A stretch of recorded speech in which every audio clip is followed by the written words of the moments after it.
kwa moja limeelekezwa Ofisi ya Rais, Katiba, Sheria, Utumishi na Utawala Bora, ambapo Mheshimiwa Mwanga Mohamed Hamed wa Jimbo la Tumbe atamueleza Mheshimiwa Waziri kwamba anaipongeza serikali yetu kwa kuendelea kutambua mchango mkubwa wa maimamu wetu wa dini ya Kiislamu na walimu wa madrasa, ikiwa ni pamoja na kujenga na kuhimiza maadili mema katika jamii zetu. Swali lina kipengele A, B na C, na tusikilize majibu kutoka kwa waziri wa wizara hiyo, Mheshimiwa Harun Ali Suleiman. Baada ya utangulizi huo, sasa naomba kumjibu Mheshimiwa Mwanga Mohamed Hamed, wakilishi wa Jimbo la Tumbe, swali lake ni kifungu A, B na C kama ifuatavyo.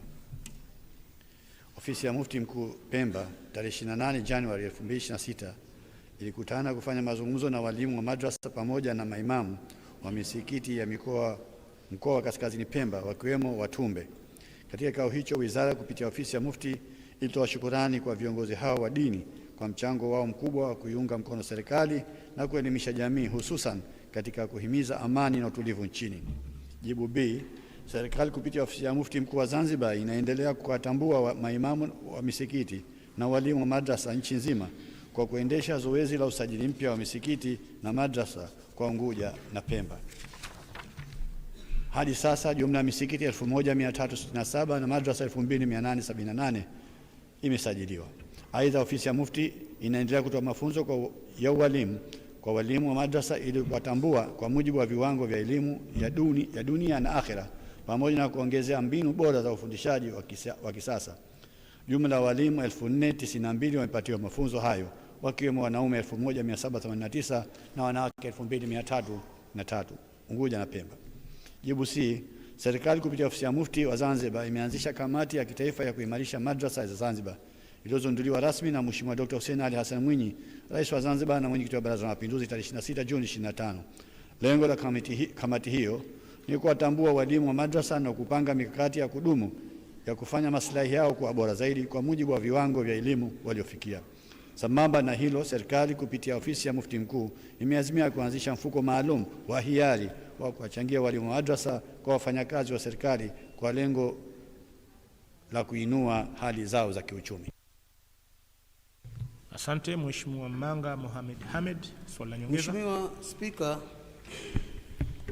kwa majibu mazuri aliyoyajibu waziri, lakini naomba kuuliza swala la nyongeza lenye A na B. Kwa takwimu ni walimu na maimamu wangapi tulionao Zanzibar? B, ni lini hasa walimu na maimamu wataanza kupatiwa posho? Kwa sababu kipindi kirefu kishakuwa kikubwa sana. Ni lini? Asante. Mheshimiwa Waziri, majibu.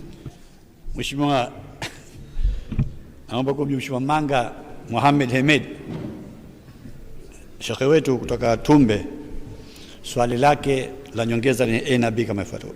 Idadi ya walimu ambao hapa Unguja na Pemba ni wengi mno.